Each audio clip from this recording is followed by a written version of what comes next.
Hi you guys, welcome back to Kirshner FarmStead. I hope that you are having a wonderful evening. Okay, so I am doing this. All of the kids are asleep. It's wonderful. We are going to be starting applesauce. 25 pounds of apples worth of applesauce, okay? So first of all, we got these apples at one of our local discount grocery stores, and I have to tell you guys, they weren't marked down, okay? But I was looking at them and I was like, I really want Granny Smith apples. They only had 6 bags left and they were pretty bruised. I mean, you can see each one of them has bruises on it, right? So I asked the produce girl, I said, hey, would you happen to be marking these down? Because they're pretty bruised. And she was like, sure, how about $2 off a bag? And I said, okay, great. And she comes back and she's like, just make sure that you tell the cashier, and she puts the little stickers on them and everything. And then she asks how many I want, and I said, well, how about 15 pounds? And which was 3 of the 6 bags that were left. And she goes, you know what? I'm going to give you $3 off a bag. So I wound up paying $2 a bag for 5-pound bags of Granny Smith apples. So the moral of this story is that you guys need to not be afraid to ask. I don't know if you are or not, but don't be afraid to ask for produce to be marked down if the quality isn't there, okay? So obviously the quality is perfect for making applesauce, but it's not perfect for eating fresh apples. So if they're asking $5 a bag and you're like, this isn't really perfect, can you guys give us a deal? Yeah, you guys should definitely try it. So we have 25 pounds of apples here. We have both I think these were galas. I'm not sure. I bought these at a different time, and then I have 10 pounds of those, and then I have 15 pounds of the Granny Smiths, and we are going to be making this all into applesauce. We're going to be doing 2 different storage methods on it, which you guys got to stay tuned for. All right, so I definitely think that the best applesauce is made with more than one kind of apple, because the depth of flavor needs to be there, okay? So we have the sweet apples, and if you just have straight sweet apples, then it's gonna be kind of like, you know, and then if you have just straight tart apples, then the kids probably aren't gonna like it. So really a mixture of sweet and tart is the best in my opinion. I make my pies the same way. I actually use 3 different kinds of apples to make my pies. So let's get started. Okay, so I do have an apple core slicer here, and it works great, but I'm going to show you, that's not how I'm actually going to do all of these. I'm just going to use it for an example. If you guys want to go this way, it works great, especially if you have kids helping you. Okay, so then you just throw the slices into your roasting. I have a 17-quart roasting pan here that I am going to be using to cook my applesauce in. We're going to cook it for the next 24 hours.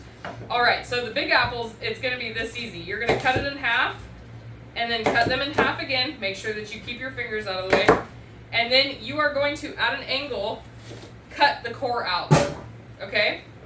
And then you're going to do that on each one.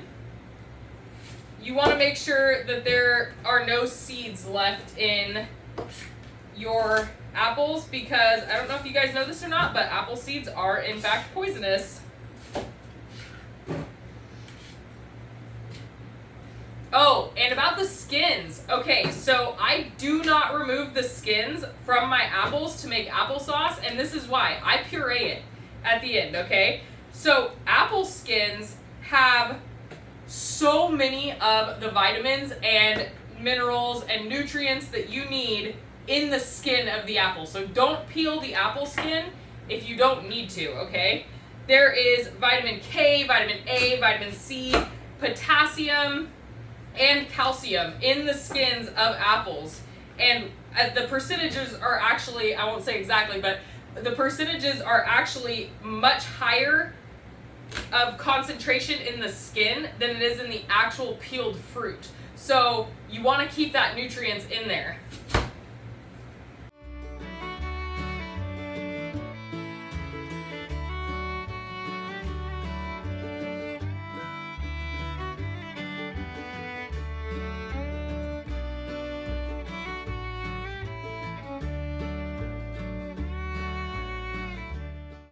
All right, you guys, so as you can see, 25 pounds barely fit into my 17-quart roaster, but it'll be fine because it will cook down overnight. All right, so to this, we are going to add 4 cups of water.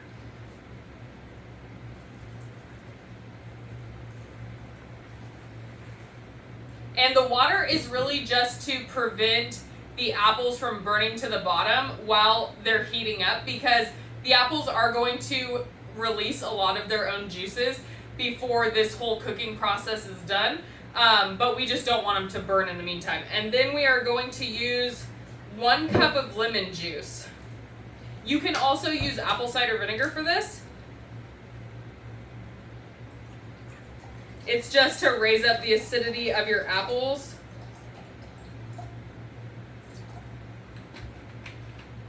Okay, so we're gonna add that in there.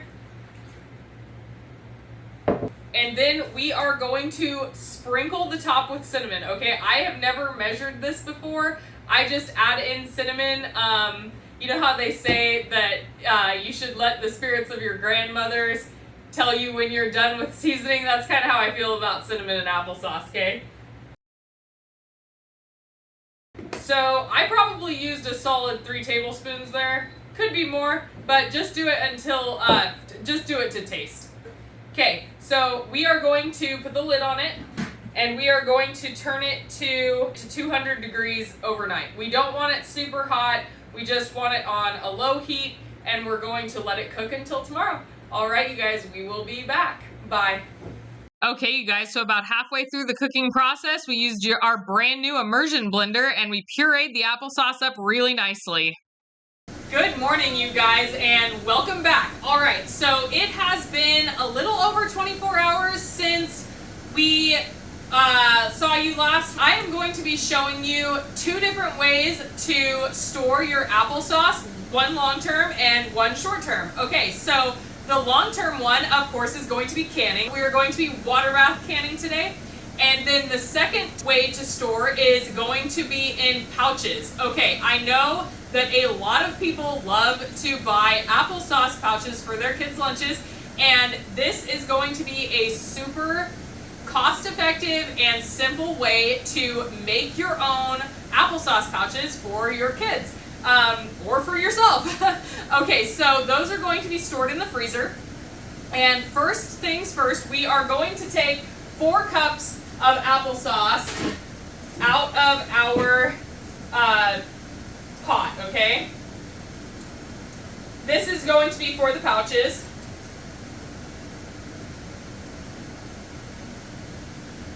The reason that we are taking this out right now is because we are going to just let it cool down a little bit before we package them up while we are doing the canning, because you don't want it to be super hot going into the plastic pouches. Okay, you guys, you got to remember, if you are hot packing your jars, you want a hot product, hot jars, and a hot canner, okay? If you don't, you're going to end up with broken jars. So we are going to start filling our jars.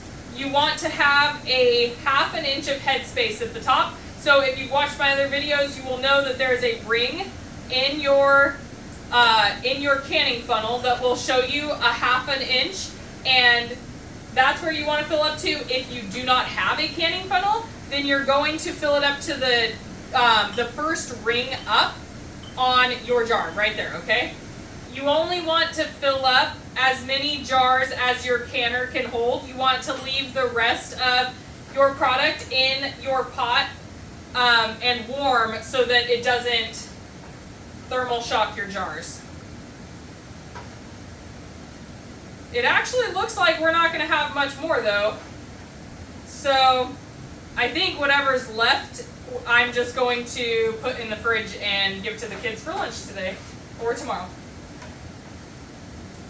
Okay, so remember, you are going to want to wipe your jar rims with either hot water or vinegar. I like to use hot water, so I'm going to dip my paper towel into my canning pot. Be careful, don't burn yourself. And then you are going to wipe each one of your jar rings. Okay, so we will get our Lids on. Remember, you only want to go finger tight, so once you feel resistance, you go a quarter turn farther. If you crank them down too much, what can happen is your lids can buckle. And what you'll see is like a dent in the middle of your lid, and that is not safe to store. All right, let's get these into the canning pot, and I am going to be canning them for 15 minutes. Alrighty, so while we have the 9 jars of applesauce in there in the canner, we are going to be making our pouches, okay? So this is the Infantino squeeze station. I don't know if you guys have watched any of my baby food making videos, but I love this thing, okay? So I also use it to make applesauce pouches for our kids on road trips, or our older kids, I should say, on road trips, but I do religiously use it for baby food as well. Okay, so I will link this in the description below so that you guys can find it and purchase one if you would like to. This is actually my 3rd one because I have gotten rid of 2 thinking, oh, we're not going to have any more kids. This one has actually lasted through Colt and Tanner, so that's good. So what you do is you're going to slide the bags into the track. There's 3 of them. And there's actually down on the bottom, there's like little pegs that you can set the lids on. I have never done that. I just leave them in a bowl. And then these are the things that you use to fill, the funnels, if you will. And they are actually marked for 2, 4, and 6 ounces for each pouch, depending on what size you want. All right, so we are going to fill these up to the 4-ounce marker, which is what your standard applesauce pouch from the store is going to be. Now guys, this is not the cleanest process, okay? I try to be, but you know how it is. If there's any chunks in your applesauce, try to not put them in there because it will not go down through the hole, and if it does, it'll be really hard for the kids to get it back out. All right, so now you're going to take your plunger and you're going to kind of put it at an angle to get the air out until you hit the top of the food, okay? And then you're going to push it down in, and I tap it a little bit so that, because if you don't tap it, when you unscrew your funnel, it'll shoot back out again.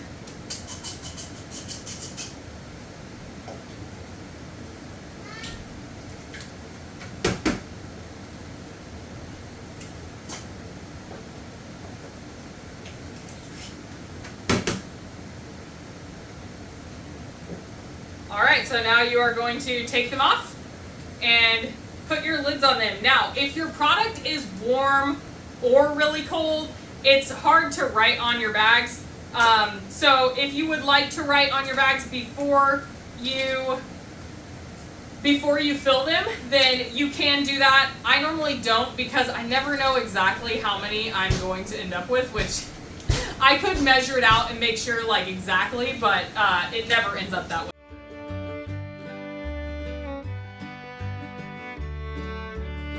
Okay, you guys, so our 15 minutes is up on our canning. Our jars are already starting to ping. They are just out of the canner. Okay, you guys, so we wound up with 17 pouches of applesauce. Actually, 19 because I pulled 2 out this morning for Tanner for his breakfast, but for all intents and purposes, we have 17 pouches and we have 9 jars, pint-sized jars of applesauce to put up. Okay, so we are going to put the pouches in the freezer, and those are going to last up to 6 months. Now, they're not going to last 6 months in this house. They'll probably last a week. But I am going to store them in the freezer just in case, you know, they end up getting left and then we can have them later. And then the canned goods will, of course, be good for 18 months, but really, as long as that seal is good, they're good. All right, so if you guys enjoyed this video, please like, subscribe, and share with your friends. And as always, I hope you have a blessed day. All right, bye.